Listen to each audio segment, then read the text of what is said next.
첫 번째 소식 같은 경우에는 민주당 당대표 선거 그 여론조사 결과를 얘기 안 할 수가 없는데 이번 리얼미터가 한 조사입니다. 지난 9일부터 10일까지 전국 18세 이상 남녀 중 민주당 지지층과 무당층 1,053명을 대상으로 조사한 결과 호남권 지지도에서 김민석 후보가 과반을 얻었는데 좀 어떤 결과라고 보십니까? 아, 우르르 쾅쾅 딴지의 세계가 무너지는 소리입니다.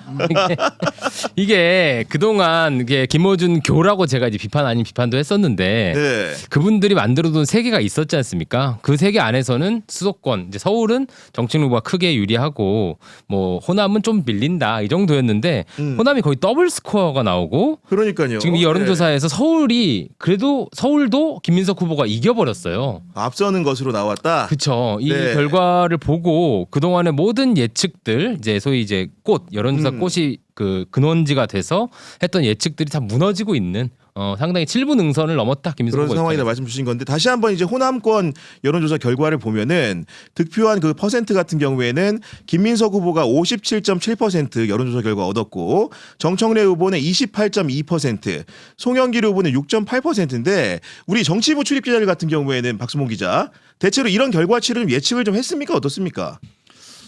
글쎄 이번 수치는 좀 기존에 나왔던 것보다 격차가 좀 큰 것 같거든요. 그러니까요. 네. 그래서 뭐 예측했다고 보기는 좀 어려울 것 같고 그 김민석 후보 쪽에서는 상당히 이거 가지고 고무돼 있는 있구나, 것은 완전히. 사실입니다. 네. 얘기를 좀 들어오기 전에 물어봤는데 일단은 추세 자체를 원래는 어떻게 봤었냐면은 한 10%대 정도. 그러니까 호남에서 10%대 정도 차이가 나는 걸로 생각을 좀 하고 있었대요. 네. 근데 지금 나오는 여론조사들이 두 자릿수를 넘어가지고 그러니까 10%대를 넘어서가지고 뭐 20%대까지 이렇게 나오기 시작을 하니까 근데 과반이 좀 충분히 가능할 것 같다 이렇게 얘기를 하고 근데 뭐 의원한테 물어보니까 하는 얘기는 뭐냐면은 이제는 그 호남에서 두 자릿수를 내고 그 다음에 서울 수도권에서 네. 5% 정도 차이로만 이기면은 5% 포인트 차이로만 이기면은 네, 그러면은 이제 그냥 과반으로 1차에서 끝날 걸로 본다. 아하. 근데 이제 그걸 위해서 가장 중요한 거는 투표율이다. 투표율이 높으면은 이런 계획이 좀 가능할 것 같다 이렇게 네. 표현을 하더라고요. 야, 1차에서 끝낸다? 사실 누구도 1차에서 끝낸다는 생각 잘 못했고 2차에 가서 결국은 송영길 후보의 표가 2순위 표가 어디로 가느냐에 주목을 했었는데 의원님 느낌상으로 실제로 1차에서 끝날 가능성도 좀 있다고 관망을 하십니까? 글쎄 호남이 좀 세게 움직이네요. 네. 근데 이런 경험이 간헐적으로 드물게 있긴 있었거든요 옛날에도. 근데 요거는 저기 조금 더 자세히 봐야 되는 게 세대별로도 봐야 돼요. 세대별로도 봐야 된다. 예, 예. 네. 호남은 그래요. 호남은 갈라져요. 20, 30대하고 40, 50대가 딱 갈라지는 게 그때 그 국민의당 바람들이에요. 아, 그랬었죠. 완전히 네. 짜겨져서 완전히 세대별로. 그런데 여기에서 이제 주로 이제 그 40, 50대 또 60대까지가 아마 김민석 후보를 지지하지 않았는가 이런 어떤 좀 느낌이 들거든요. 지금 뭐 이거는 그렇기 제가 때문에 아직 네. 수치적 근거는 없어요. 그래서 이런 부분들을 좀 보면은 어떤 호남의 전략적 선택, 전략적 선택이다? 호남이 가리키는 손가락이 이제 명확해졌다. 네. 이렇게 보면 이거는 대세 이제 승부처가 좀 지나가는 느낌. 근데 많은 분들이 계속 이제 많은 정치 평론가들한테 또 질문을 하는 건데 수도권을 왜 정청래 후보 측에 더 표심이 있다라고 근거를 두고 얘기하는데 왜 그런 분석이 나오냐 궁금해하는 분들이 있는데 혹시 이석현 평론가는 그 답을 좀 알고 있습니까? 모르면 혼날 것처럼 물어보시네. 네. 답을 알고 계십니까? 넌 알아야지. 뭐 무조건 몰라요. 지금. 네. 평론가님 얘기하시니까 눈에 자꾸 들어오네. 그쵸. 근데 대체적으로 우리가 상상할 수 있는 건 네. 그 40대에서 60대 사이의 수도권 중산층 뉴스 공장 이제 강성 정치층 일 것 같아요. 시사 여론의 기반지. 그렇죠. 네. 그 세대가 특히 그 수도권의 그 세대는 노무현 대통령 서거에 대해 가장 미안해하는 세대일 겁니다. 그 세대가 사실 노무현 대통령을 만들었고 20대 때 그런데 가장 또 재임 기간 동안 비판했던 분들이기 때문에 돌아가셨을 때 가장 미안했기 때문에 그걸 이제 해소해주는 제사장이 김어준 총수였거든요. 그러니까 김 총수에 대해서 굉장히 좀 고마운 마음을 느끼는 분들. 분들. 네네. 그러니까 그런 분들하고 대화를 하다 보면 너 그 MB 정권 때 뭐 했어? 자꾸 이런 얘기를 물어보세요. 김어준처럼 싸웠어? 저 한 100번 들은 얘기 같은데. 근데 이제 그 얘기에 기반해서 김총수에 대한 애정과 충성심이 상당히 높은 분들. 이런 것들이 실제로 수도권의 정서로 남아 있기 때문에 그렇죠. 이런 얘기들이 나온다는 아니 것인데. 근데 이게 저는 마지막 현상이라고 보는데 네. 이제 다시는 정치에서 무슨 노사모 또는 어떤 노무현 이런 어떤 것으로 브랜딩되는 이런 정치는 저는 이제 마지막으로 보는 게 이번에 실제 부작용이 있었어요. 노사모 브랜딩이. 네. 그리고 이걸 소비되는 양상을 자세히 봐. 사실 노 대통령하고는 저만큼 친한 사람도 없었죠. 그렇죠. 일순위 네. 청와대를 다 같이 했으니까. 그랬는데 제가 이 현상을 보면서 좀 하고 싶은 얘기가 노무현과 노사모는 다릅니다. 아, 노무현과 노사모는 다르다. 다른, 네. 다른 존재고 아니 예수가 기독교 신자입니까? 왜 또? 아니죠. 아니잖아요. 네. 예수는 예수고 기독교는 그 뒤에 만든 거예요. 아하. 그렇죠. 마르크스가 마르크스주의자입니까? 아니죠. 아니죠. 네. 그러니까 노사모가 노무현입니까? 아닌 거죠. 아닙니다. 그건 자, 아닌 오늘도 거예요. 채널 폭파되는 소리 들리네요. 그러니까 이게 아닌 것은 뭐냐 하면은 우린 각자 경험이 있고 체험이 있는데 그걸 어떤 조직화한 정치적 상징이 다 해체가 된 거예요. 근데 이번에 선거 전략으로 끌어들여 가지고 꽃이 지고 봄인 줄 알았습니다 하면서 깨시민 전략으로 나간 거예요. 깨시민 전략. 네. 깨시민 전략으로 나간 거예요. 근데 나는 이거 좀 뒤늦은 말하자면 철진한 거다. 그렇게 하지 말고 이왕 그렇게 이용하려면은 노 대통령의 어떤 정신을 시대적으로 재해석해서 뭔가 조금 더 현대적으로. 젊은이들하고 소통할 수 있는 언어의 개발이 아니라 자기들의 어떤 마치 아우라가 네. 있는 것처럼 이런 식으로 오히려 고립적인 언어를 썼다. 아하. 그러다 보면은 우리가 분명히 알아야 된다. 예수가 기독교 신자 아니다. 자, 이제 제가 정의당 시절처럼 의원님 긴급 구조 한번 들어가겠습니다. 이게 왜 그러냐면 네. 노사모를 어떻게 규정하느냐에 따라 다른 것 같아요. 노사모는 2009년에 해산이 됐다 그러니까 2019년. 2019년. 네. 그러니까 그 의원님이 얘기하시는 지금의 어떤 부정적 이미지로서의 노사모는 사실 2002년 그때 당선시키고 나서 그 이후로 서거하시고 이후부터는 내 노무현 재단으로 주로 나타났었고 지금 이제 노사모라고 스스로 주장하시면서 하는 현상은 이제 노사모의 원형과는 좀 다를 것 같아요. 의원님을 좀 구제하 잠깐 들어가봤습니다. 아니 근데 실제로 이제 그 정치부 기자들 중에서 박순봉 기자 뭐 사실은 워낙 노사모나 노무현의 흐름들을 잘 알 것이고 최근에 들어온 젊은 기자들 같은 경우에는 정청래 후보가 노사모를 통해서 자기를 블렌딩하고 뭔가 이렇게 설명하는 데 대해 가지고 약간 이질적으로 느끼는 부분들도 있을 것 같거든요. 있는 것 같아요. 네. 제가 전반적으로 그런 거는 이제 여야 모두 좀 느끼는 게 그 말씀하신 이제 노사모, 그러니까 노무현 전 대통령 관련된 얘기를 하면은 지지율이 그렇게 올라가는 건가 이런 거에 대한 의문을 갖는 그렇지, 그럴 수 소위 있을 이제 것 막내 같아요. 기자들도 네. 있고. 재밌다. 그다음에 이제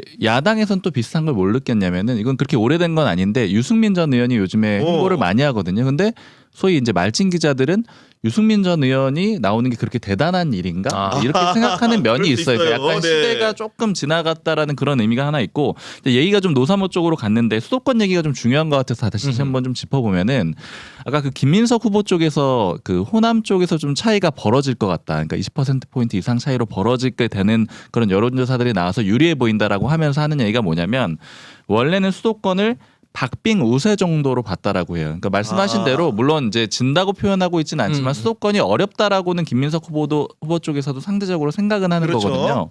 제가 그 이유가 뭐냐라고 물어보니까 이제 아까 말씀해 주셨던 그런 이유들도 있고 추가로 얘기하는 거는 뭐냐면은 부동산하고 주가를 또 얘기를 하더라고요. 아, 부동산과 주가. 이게 이제 수도권에서는 아무래도 영향이 좀 있을 것 같다. 그래서 쉽지 않을 거라고 생각을 했는데 호남에서 격차가 벌어지게 된다라면 그러면 이제 박빙 우세가 아니고 그것보다 더 격차를 많이 벌릴 수 있을 것 같다. 이렇게 얘기를 하고 있고요.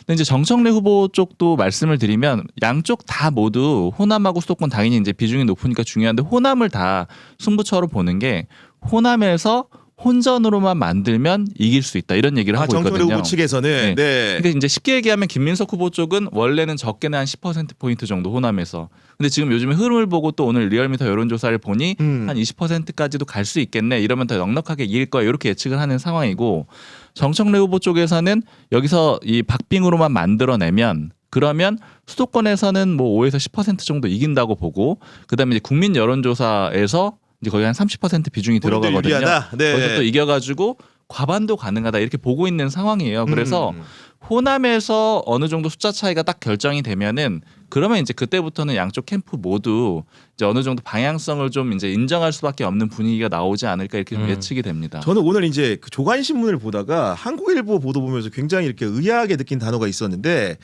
정청래 후보 측이 본인들에 대한 유리한 선거 전략으로서 프레임을 어떤 걸 가져오냐면은 도청 농석이라는 표현을 쓰더라고요. 어떤 거냐?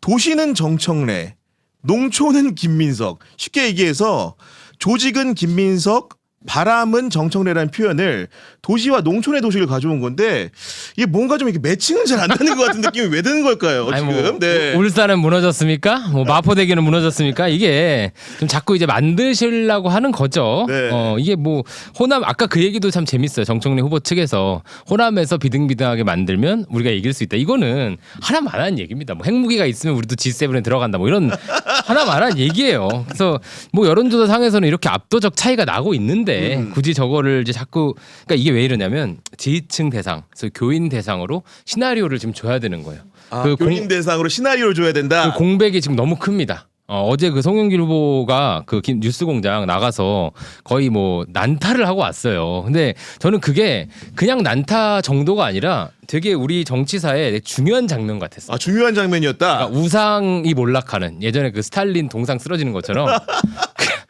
그러니까 교인들 입장에서는 세상이 무너지는 느낌이었습니다. 김원준 총수가 전혀 반응을 못했어요.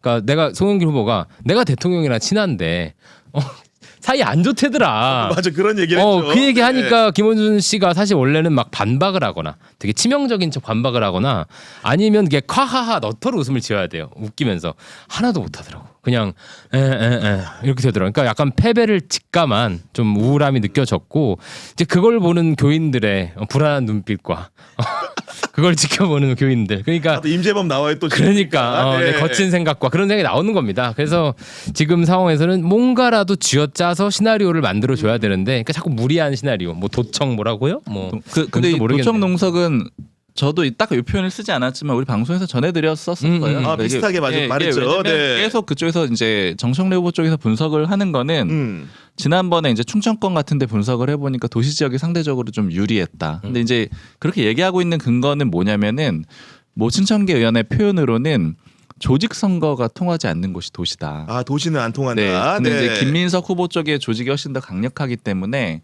농촌 지역에선 이게 잘 활용이 돼가지고 높은 이제 지지율 같은 것들이 나올 수가 맞아요. 있는데 네. 근데 그 도시에서는 안 나온다라는 근거로 쓰고 있는 거고요. 근데 여기에서 봐야 되는 건 뭐냐면은 이걸 근거로 해서 수도권도 유리하다라고 보는 거예요. 그러니까 그것까지 연결해서 보고 있다라고 보시면 좀 좋을 것 같고, 근데 좀 특징은 뭐냐면은 양쪽 다, 그러니까 김민석 후보하고 정청래 후보 쪽 다 서로 상대가 조직을 가동한다라고 얘기를 한다. 서로가 서로를 상대로 너는 조직발이야. 그러니까 예를 들면 얘기하면 김민석 후보 쪽에서는 뭐라고 하냐면 그 정청래 후보 쪽은 예를 들면 노사 뭐 이런 조직들을 가동을 하는데 그 조직이 잘 가동이 되지 않으면서 지지율이 나오지 않는 것이다. 득표가 잘 안 되는 거다. 이렇게 얘기를 하고 있고, 정청래 후보 쪽에서는 뭐 의원들 예를 들면 현수막 걸어가지고 이제 뭐 문제 맞아요. 네. 100% 이런 것들도 다 당 차원의 공조직들이 다 개입하고 있는 거다. 이렇게 얘기를 하면서 서로 좀 맞서고 있다라는 것도 주목할 만합니다. 네, 지금 우리 방송 애청자이신 수중폭파다님이 호남에서 완전히 압승해야 합니다. 팀 정청래는